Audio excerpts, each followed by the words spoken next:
यदि मान लो स्कूल में नंबर कम आए, तो यदि स्कूल में नंबर कम आए हैं तो और मेहनत करो, नंबर बढ़ाओ। ये नहीं आना चाहिए कि यार वो पार्लर में कोचिंग चल रही है ना इसलिए नंबर कम आ गए। 984 million euros. है ना। मैं आपको अपने एक दोस्त की कहानी सुनाना चाहता हूं। आज स्टूडेंट की कहानी नहीं है, आज दोस्त की कहानी है। अपने एक दोस्त की कहानी सुनाना चाहता हूं जो टैलेंटेड मेरे से भी ज्यादा था, टैलेंटेड मेरे से भी ज्यादा था। उसके नंबर मेरे से ज्यादा ही आते थे। और उस कहानी में मैं सुनाना क्या चाहता हूं, सिखाना क्या चाहता हूं, यह बताता हूं। तो सबसे पहले समझो, उसने क्या किया। सबसे पहले बीटेक किया। गौर सुनिएगा, सबसे पहले बीटेक किया। चंचल मन किस तरह से कैरियर को चौपट करता है यह बताता हूं तुम्हें। चंचल मन किस तरह से कैरियर को चौपट करता है। पहले उसने यार दोस्त बीटेक किया, अच्छे इंजीनियरिंग कॉलेज से बीटेक किया। फिर क्या किया, बीटेक करते करते उसका मन ये हुआ कि नहीं यार मुझे जॉब नहीं लेनी है। कैंपस सिलेक्शन हुआ मगर उसने जॉब नहीं ली। चंचल मन है, उसने कहा नहीं यार मैं जॉब नहीं लेना चाहता हूं। और वो पढ़ाने पे आ गया, मतलब आईआईटी जेईई की कोचिंग। 1-2 साल पढ़ाया, फिर कहता है यार इसमें मेरा मन नहीं लग रहा है, अब मैं जॉब करूंगा। फिर उसने जॉब की, अच्छी जॉब की, पैकेज मिला क्योंकि टैलेंटेड था। फिर 1-1.5 साल जॉब की, फिर कहता है यार मेरा मन जॉब ऑप में नहीं लग रहा, अब मैं क्या करूंगा ना, IIM से MBA करूंगा। और फिर उसने सब कुछ छोड़ के पढ़ाई की 1-1.5 साल और IIM से MBA किया। अब जरा देखना, IIM से MBA किया, MBA करने के बाद फिर जॉब पे गया और फिर जॉब की। और फिर 2-3 साल बाद जॉब करने के बाद कहता है मेरा मन नहीं लग रहा यार, अब मैं कुछ और करूंगा।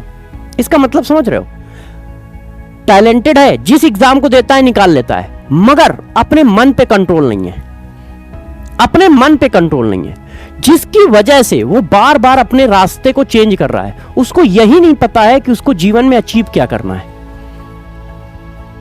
तो इसी तरह आप लोग भी होते हो, बच्चे भी होते हैं, वो टैलेंटेड तो होते हैं मगर उनको अच्छे से ये नहीं पता होता है कि यार हमें कितना पढ़ना है और कब पढ़ना है।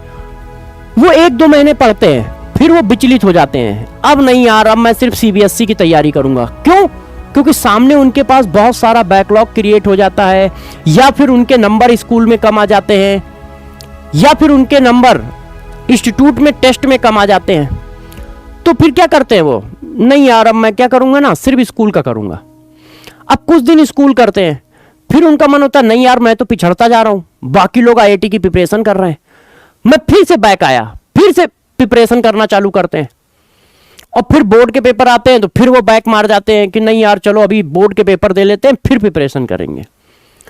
तो मेरा बस इतना सा कहना है, हैडल सबके सामने आएंगी, हैडल जो है सबके सामने आएंगी, आपके सामने भी आएंगी, हमारे सामने भी आएंगी।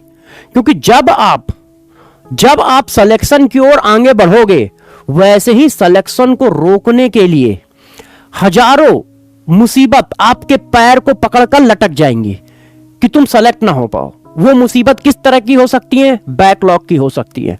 वो मुसीबत किस तरह की हो सकती है कि आपके स्कूल में नंबर कम आ गए। वो मुसीबत इस तरह की हो सकती है कि आपको डिप्रेशन में डाल दें, जैसे आपके कोचिंग में नंबर कम आ गए, PW में नंबर कम आ गए, या आप बीमार पड़ गए जिसकी वजह से बहुत हैवी बैकलॉग हो गया। इस तरह की मुसीबत आपके सिलेक्शन को रोकने लगती हैं। उस जगह पे आपको सिर्फ पॉजिटिव सोचना है, निगेटिव नहीं। पॉजिटिव ये सोचना है कि हम इन सब चीजों को क्या करेंगे, खत्म करेंगे एनी हाउ, और फिर सिलेक्शन लेंगे। इनमें से किसी भी चीज को छोड़ना नहीं है कि नहीं अरे यार वो बीमार पड़ गया था 15 दिन तो बैकलॉग बहुत आ गया, चलो अब अगली साल प्रिपरेशन करेंगे। ये नहीं आना चाहिए, ये नहीं आना चाहिए किसी भी बच्चे के दिमाग में। यदि मान लो स्कूल में नंबर कम आए, तो यदि स्कूल में नंबर कम आए हैं तो और मेहनत करो, नंबर बढ़ाओ। ये नहीं आना चाहिए कि यार वो पार्लर में कोचिंग चल रही है ना इसलिए नंबर कम आ गए, या PW में नंबर कम आए हैं। तो ये नहीं आना चाहिए कि यार पार्लर में स्कूल भी पढ़ता हूं ना इसलिए PW में नंबर कम आ रहा है। नहीं, पॉजिटिव सोचो कि यदि स्कूल में नंबर ज्यादा आ रहे हैं तो चलो PW में भी ज्यादा लाते हैं, PW में ज्यादा आ रहे हैं तो चलो स्कूल में भी ज्यादा लाते हैं। ठीक है, यदि बैकलॉग हो गया है तो चलो यार बैकलॉग खत्म करते हैं। मतलब ऑल द टाइम सिर्फ पॉजिटिव एटीट्यूड के साथ पढ़ाई करते रहना है आपको। All the time positive attitude के साथ पढ़ाई करते रहना है। अच्छा आगे क्या हुआ हाँ आगे बता देता हूं आगे क्या हुआ। ठीक है, मतलब इतना ज्यादा टैलेंटेड जो शायद करोड़ों रुपए की सैलरी उठा सकता था, आज इस समय वो कह रहा है नहीं यार अब मैं बिजनेस करूंगा, और इस समय अपना बिजनेस कर रहा है। अब वो सक्सेस होगा कि नहीं मुझे नहीं पता, क्योंकि मेरी बात अभी कली हुई है। सक्सेस होगा कि नहीं मुझे नहीं पता, मगर अब कह रहा है मैं बिजनेस करूंगा, और बिजनेस सेटअप कर रहा है अपना,